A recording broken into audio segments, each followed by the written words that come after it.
Hello guys. तो आइए अब हम लोग जो कल हमने वर्गीकरण किया था, शब्दों का जो वर्गीकरण पढ़ा था, उसके आगे स्टार्ट करते हैं। मतलब जो हमने पढ़ लिया था, 4 अलग अलग आधार पर बांटा गया है वर्गीकरण को। तो उसी में आगे बढ़ते हुए तत्सम और तद्भव शब्दों की तरफ बढ़ते हैं। ठीक है। तत्सम शब्द देखिए, तत्सम शब्द का मतलब होता है, तत् का मतलब होता है उसके। यहाँ लिखना हमारे लिए सही होगा कि तत् का मतलब, तत्सम बना है 2 शब्दों से, तत् प्लस में सम। ठीक है। तत् का मतलब होता है उसके, और सम मतलब समान। तत् यहाँ संस्कृत के लिए प्रयुक्त हो रहा है। ठीक है। मतलब उसके समान जो शब्द हैं, अर्थात संस्कृत के समान जो शब्द हैं वो तत्सम कहलाते हैं। ठीक है। या फिर इसकी एक हिंदी भाषा की परिभाषा जो होती है, मतलब एक ऑफिशियल परिभाषा, वो देख लेते हैं। संस्कृत भाषा के वे शब्द जो हजारों साल की यात्रा करने पर भी कोई परिवर्तन न लाए या उनमें किसी भी प्रकार का कोई परिवर्तन न आए तथा अब हिंदी भाषा में ज्यों के त्यों प्रयुक्त होने लगे। ठीक है। ज्यों के त्यों प्रयुक्त होने लगे वो तत्सम शब्द कहलाते हैं। आगे बात समझ में। तत् मतलब उसके, सम मतलब समान। उसके से यहाँ अर्थ है संस्कृत, मतलब संस्कृत के समान जो शब्द हैं वो संस्कृत भाषा के शब्द हैं अगर, तो वो तत्सम कहलाते हैं। उसी तरीके से तद्भव की परिभाषा, तद्भव मतलब तद। देखिए, इसका भी तद्भव भी 2 शब्दों से मिलकर बना है, तद प्लस भव। तद मतलब उसके अनुसार या के अनुसार। ठीक है। और भव का मतलब होता है, सबको पता है, संसार। ठीक है।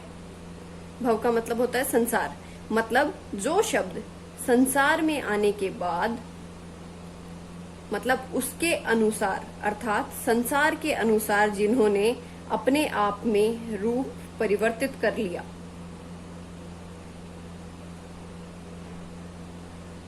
रूप को परिवर्तित कर लिया, रूप परिवर्तित कर लेते हैं, वो कहलाएंगे तद्भव शब्द। तद्भव का मतलब समझ में आया? बहुत बच्चे कंफ्यूज होते रहते हैं कि तत्सम कौन से होते हैं और तद्भव कौन से होते हैं। भव मतलब होता है संसार।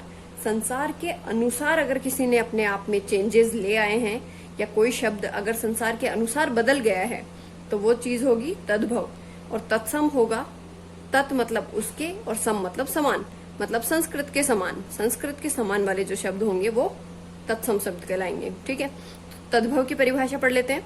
संस्कृत भाषा के वे शब्द जो हिंदी भाषा में प्रयुक्त होने पर अपने रूप में बदलाव ले आए उन्हें तद्भव शब्द कहते हैं। ठीक है।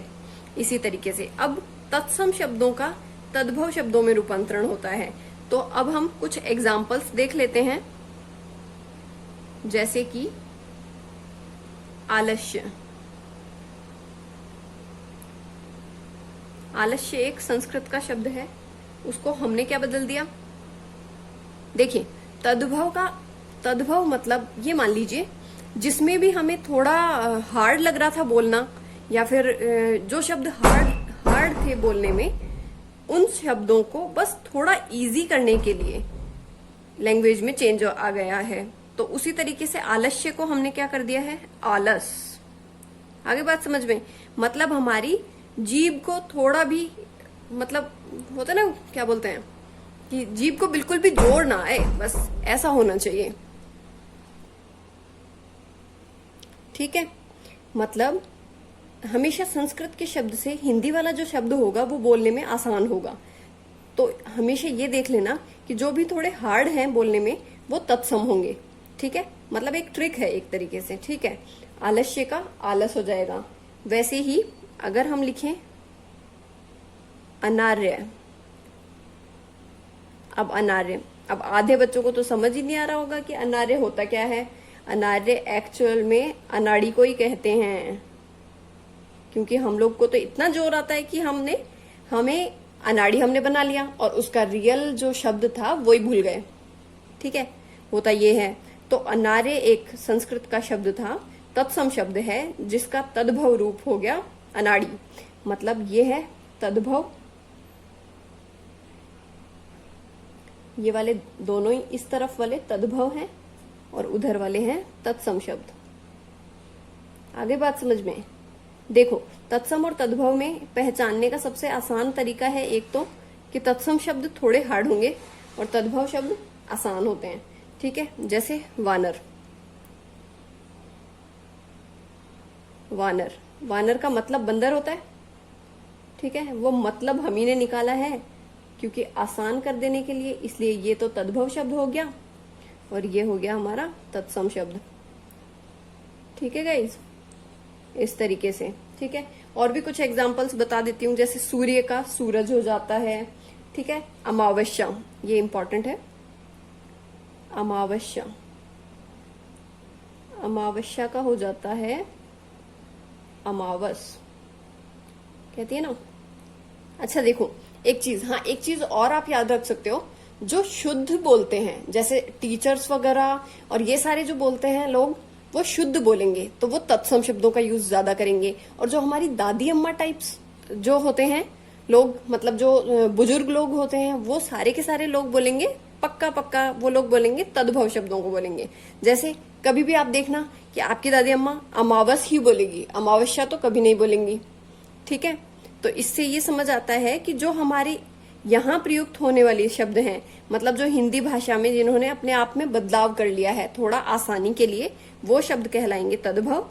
और जो पहले जो संस्कृत भाषा में यूज होते थे, शास्त्रीय जो मतलब क्लासिकल चीज, क्लासिकल का मतलब होता है बहुत परंपरागत, बहुत पुरानी, तो पुराने जमाने से जो चलती आ रही है वो होगा तत्सम शब्द। ठीक है, अब देखिएगा इसके अंदर अब हमें बहुत सारे ऐसे एग्जाम्पल्स हैं जिन्हें हमें देखना इंपॉर्टेंट है, क्योंकि तत्सम शब्द और तद्भव शब्द काफी सारे हैं। तो आप इनको ये करना कि किसी भी एक मतलब छोटे से, जैसे मैंने कराए हैं वो थोड़े ही हैं, तो आप कभी भी हिंदी या कोई भी सब्जेक्ट का अगर नॉलेज लेना चाहते हैं तो सिर्फ एक नोट्स के दम पे नहीं हो सकता है। 3-4 आप बुक्स उठाइए, जहां जहां से आपको तत्सम तद्भव शब्द मिलते हैं वहां से तत्सम और तद्भव शब्दों को लिखिए। फिर उसके बाद टेस्ट दीजिए।